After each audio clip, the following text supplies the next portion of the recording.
Hi, this is Helen Thomas and the CDFM study group. Now I'm going to be going over and just highlighting some areas in the CDFM module 1.2 Manpower Management. This is out of the 2018 study guide. All right, so you start with understanding the mission of the Department of Defense. Again, everything that we do, all the resources that we receive is based on this mission to provide the forces necessary to deter war and provide security for our country. There are 3 military departments, 16 defense agencies, and 4 armed services, Army, Navy, Air Force, and Marine Corps. So the military is responsible for manning, equipping, and training the forces that are needed, but operational chain of command to control the forces belong to the Unified Combatant Commanders. This is going to be important as you understand, and when you talked about the flow of funds and the priority for funding and resources, manpower, it goes to these combatant commanders, tying back to the mission of the Department of Defense. So the first priority for programming goes to those major combatant commands based on the Joint Chief of Staff guidance. So who's the Joint Chief of Staff? That's the senior military advisors to the Secretary of Defense, the National Security Council, and the President. So that's why the Joint Chiefs of Staff, and you have a chairman of the Joint Chief of Staff, but their job is to provide the military guidance, because your president and your Secretary of Defense are both civilians. So you need a military advisor to advise them on military and combat operations. So you've probably heard this term before, Future Year Defense Program, FYDP, FYDP. That's the DoD database that keeps track of all the resources necessary to accomplish a mission. And that database is broken down into 11 major force programs. And all those force programs, meaning every mission that the military does or the Department of Defense does, may be applied to one of those 11 major force programs. So it includes all the MDEPs, the manpower, the equipment, all the resources necessary to fund those major programs. So presidential authority to activate reserve forces. So what type of authority does the president have? Because remember, we said in Article 1 that Congress has the ability to declare war and raise taxes and all of these great things, but the president also has some authority to activate reserve forces. So when or how does that authority apply? So under Title 10 U.S. Code, that's the law 12304, it gives the president the right to activate forces, but there are certain conditions. He can activate forces without consent of Congress for mission that it must be a use or threatened use of a weapon of mass destruction or an actual terrorist attack. If those conditions occur, the president can automatically activate reserve forces to try to combat or to secure operations. So he can order the forces to duty not more than a year, 365 days. And he cannot activate no more than 200,000 members of the selective reserve and the individual ready reserve. So combine the selective reserve and the IIR, that you cannot have more than 200,000 on active duty at one time. And another stipulation is, of that 200,000, no more than 30,000 of them can be in the individual ready reserve. So those are the authorities that the president have to activate reserve forces: weapons of mass destruction, use of or threatened use, and terrorist-related issues. Full-time equivalent. Again, we're still on manpower. So it's important that you know these definitions, because you may be given some data and they may say, well, calculate the turnover rate. What's the turnover rate? Based on the number of employees who left a position. But it's not going to be straightforward. It's going to be a scenario and you have to pull out, okay, in order for me to calculate the turnover rate, Well, I need to know the number of employees who left positions divided by the total number of positions. That is my turnover rate. And if you think about it, okay, I want to know turnover rate. So that means the number of positions I have, I need that number, and I need to know how many people left to know my turnover rate.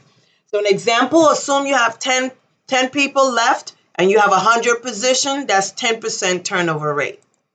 Likewise for the fill rate. So based on your understanding of the definition, you will know what to do, because fill rate says the average number of days from when an employee leaves to when you fill that position. Lapse rate, percentage of the year that vacancy occurred. So it's the turnover rate times the fill rate will give you. So this time this gives you your lapse rate, how long that particular position was vacant. And the number of positions to budget. So based on your budget. So if 2.5% of 100 positions are vacant during the year, therefore, you're only going to be given 97.5% of the positions to budget. So you won't be getting the budget for the all 100 positions. Only 97.5 of those positions you will receive funding for. Separation incentives. You have the early retirement program, which is known as the voluntary early retirement, the VERA, or the buyout program, which is voluntary separation incentive program, VSIP. So the DOD is permitted no more than 25,000 buyout separations per year. That's the limitation, 25K. And I think this 40K is different from the older study guide. The buyout payment, you take the lesser of 40,000 or the amount of the individual's severance pay. So of course it's always the less amount, and if it's greater than 40K, the most you're going to get is 40K in the buyout program.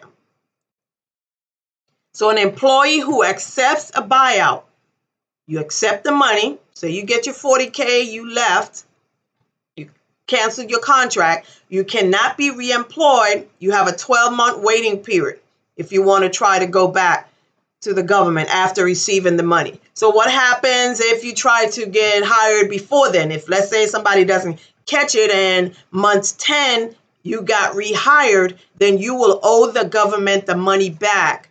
I would think at least for the month 11 and month 12. So there's a 12-month waiting period. Federal activities reform. So you have Inventory Reform Act of 1988. Well, what does that say?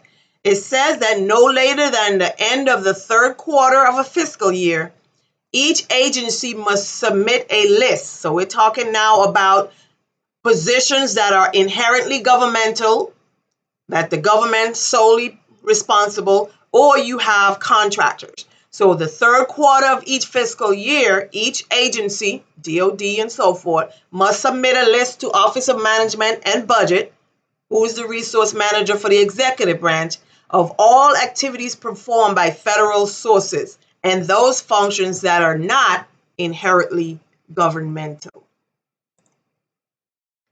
OMB, Office of Management and Budget Circular A76. We've talked about OMB Circular A11, deals with the budget. OMB Circular A123. And then you have OMB Circular A76. This guidance establishes federal policies about the performance of, so this is where you get the details from the OMB's perspective on commercial activities, getting a contractor to do the job. So it's classified in two categories. The commercial activity, those government functions that are performed by a contractor, or inherently governmental activity, functions that are conducted by government employees only. And the most efficient organization. So the government structure, when you're doing a performance work statement, the government structure versus a contractor. The name of that government structure is the most efficient organization. So this, to the government's cost, is the government's cost to perform the commercial activity. So based on the performance work statement, this is the government structure that is necessary when you compare that to a contractor to see which is best for the government. Performance work statement, that's your technical breakdown of all the functions necessary to get the job done. So DODI, just like you got something from OMB, you have DODI 4100.33 that also talk about commercial activity notification.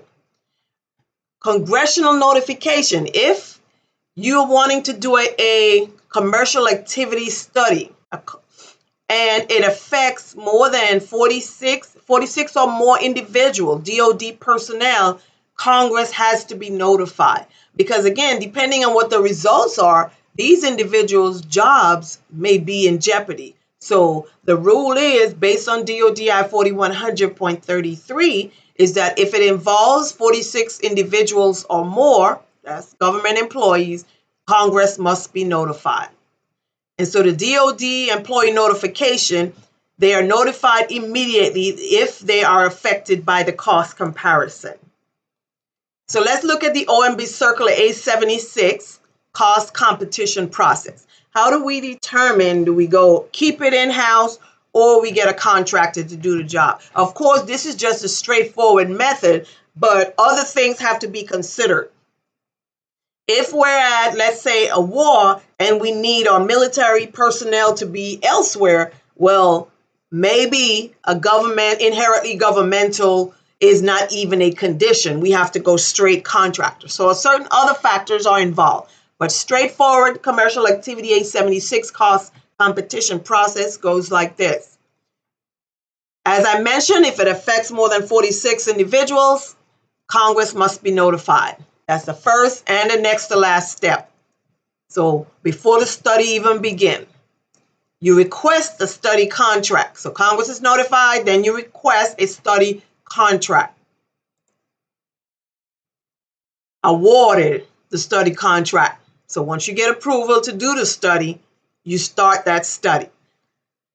So based on the development of what needs to be done, you develop the inherently governmental structure. Develop the MEO. That's the government structure necessary to do this job.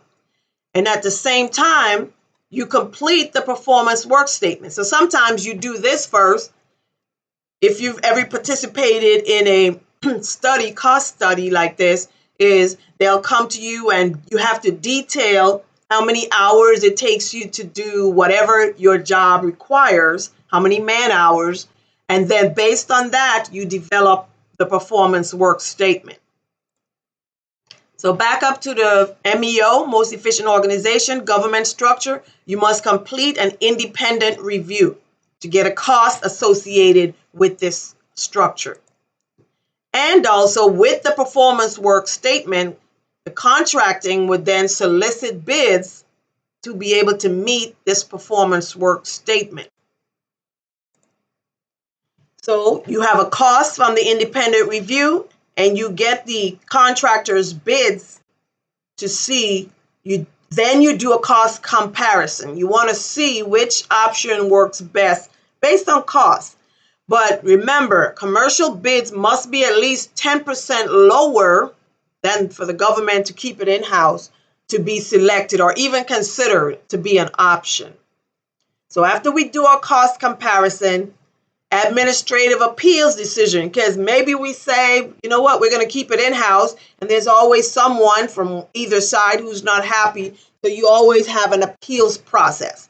But once that decision is made, Congress, and the final decision is made on which way we're going to go, Congress is then notified again of what the results were of that study. And then a contract, based on what Congress says, a contract is awarded, or the most efficient organization, the government in-house, is implemented.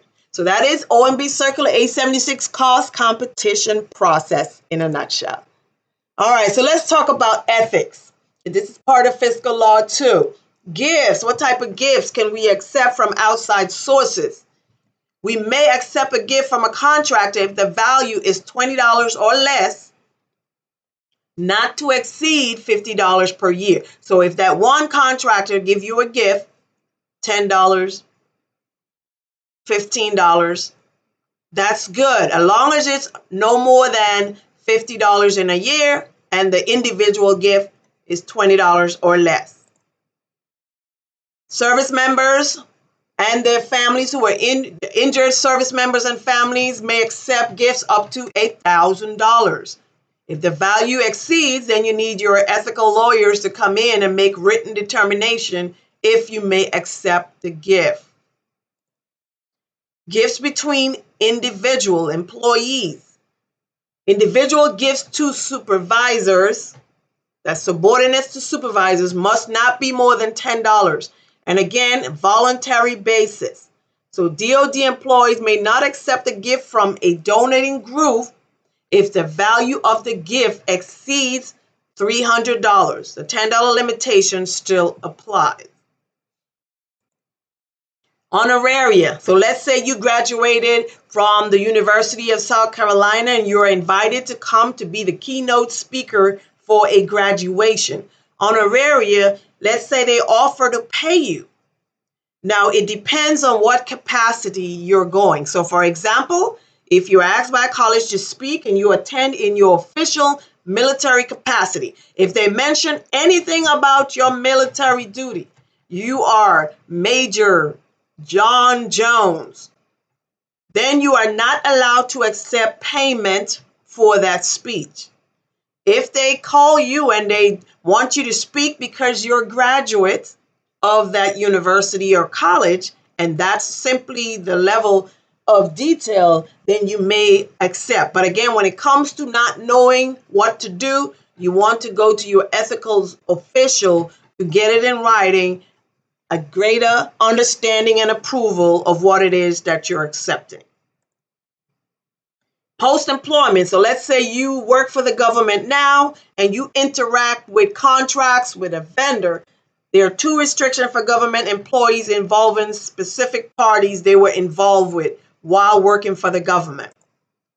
If the employees were personally involved with a company while working for the government, that employer or employee is permanently barred from representing that company to the government. So you can't then leave the government, then go work for that company, and then turn around and bid on a contract based on your knowledge because you work with the government. So you are permanently barred. And I think this statement is a little different from what was in the older study guide. So ensure that you pay attention here. Permanently barred. If you had any personal dealings with that company, you can't then interact and represent that company to the government on any matter, the similar matter.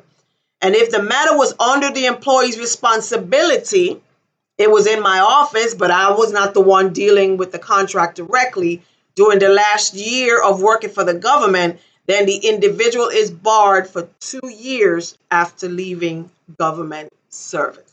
So those are your short ethical things that you need to point out, and that was manpower management, and I will see you guys again next time. Be sure to subscribe so you'll get updates when I continue to update information on the YouTube channel.